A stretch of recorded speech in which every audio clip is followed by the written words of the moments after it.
good day guys! So today we are talking about the parts and the sections of a newspaper. So without further ado, let's get started.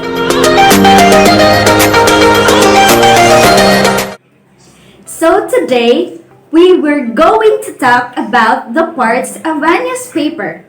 Did you know that there are 11 parts of a newspaper? Yes, 11 parts of it. So the first one is the nameplate or the masthead. So I have here a newspaper, a broadsheet newspaper. So the first part is the nameplate or the masthead. This part, these bold lines or the bold letters are called the nameplate or the masthead. A newspaper's name printed in a special type on the front page. So again, these bold letters here in the above part is called the nameplate or masthead. The second part of a newspaper is the deck, a secondary headline which provides the additional info about the story. The third one is the byline, name of the writer appearing under the article. It is under the article because this is a Korean newspaper. So the fourth part of the newspaper is a photo credit. This part, a reference to the source of a photograph. So it means the name of the picture who took the picture. So the fourth part of the newspaper is a photo credit. Photo credit means a reference to the source of a photograph. So in this newspaper, this part, it means the name of the person who took the photograph. So the fifth part of a newspaper is what we call index, an alphabetized table of contents of the newspaper. So in this newspaper, this is the index. It's called market index. So it means the list or synchronized words. The sixth part of the newspaper is cut line. This is the cut line. A cut line in a newspaper is a word that describes the photograph or illustration. It may be run besides or above photographs to add variety and some cases to enhance the page layout or descriptive info appearing with a piece of art or also called a caption. The seventh part of the newspaper is graphic. This is the graphic where it's located because this is a Korean newspaper. A graphic is a combination of artwork or words which helps to visually explain a story. This is the graphic newspaper. So the next part of a newspaper is the jump line. Jump line is located here. Jump line is a line telling a reader where the story is continued. This part is the jump line.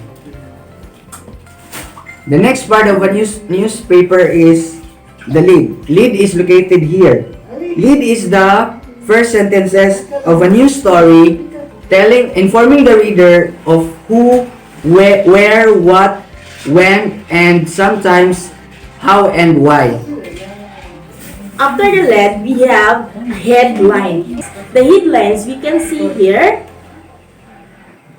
which is the part that the giving of the story we can see here. Again, this is the headlines. The next part of a newspaper we call cut. Cut is photos or illustration. This is cut.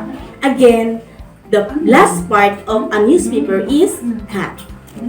So those are the 11 parts of a newspaper.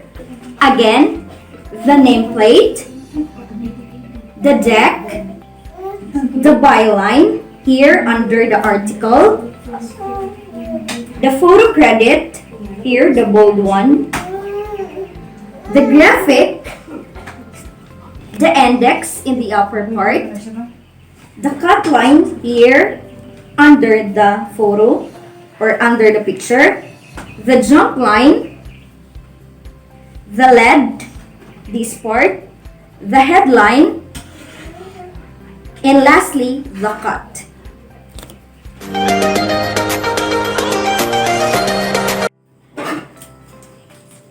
So our next topic is all about the sections of a newspaper.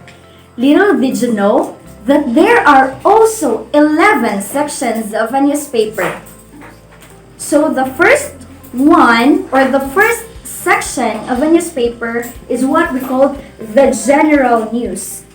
In this newspaper, this is the general news. All of this. General news is the most important news in both local and abroad. These are also usually found on the front page of the newspaper. So this is the general news. And the next section of a newspaper is the local and foreign news section. This is the foreign section. And this is the local section. Contains news from towns and cities of the nation and abroad.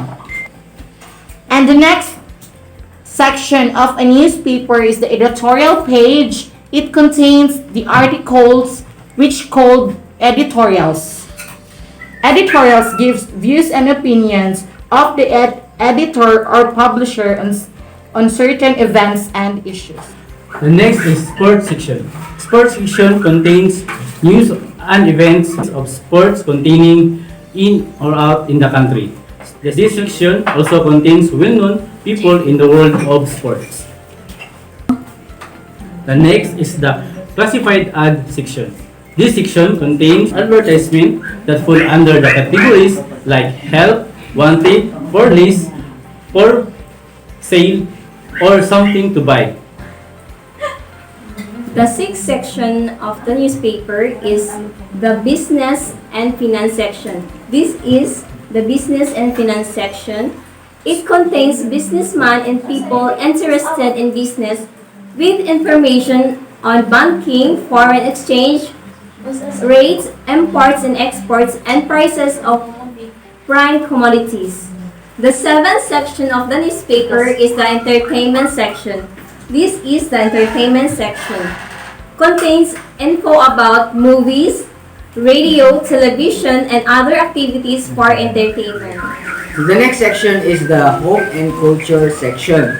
So in this section, provides info about budgeting, food preparation, home improvement, and etc. So the next section is the society page. So society page contains news about important people who are celebrating in a particular place. The next section of a newspaper, travel and tourism section. This is a travel and tourism section. It contains a guide to travel and a direction tourists to a scenic vacation spot and gives information and its activity in these places. The last section of a newspaper's would announcement and obituary page.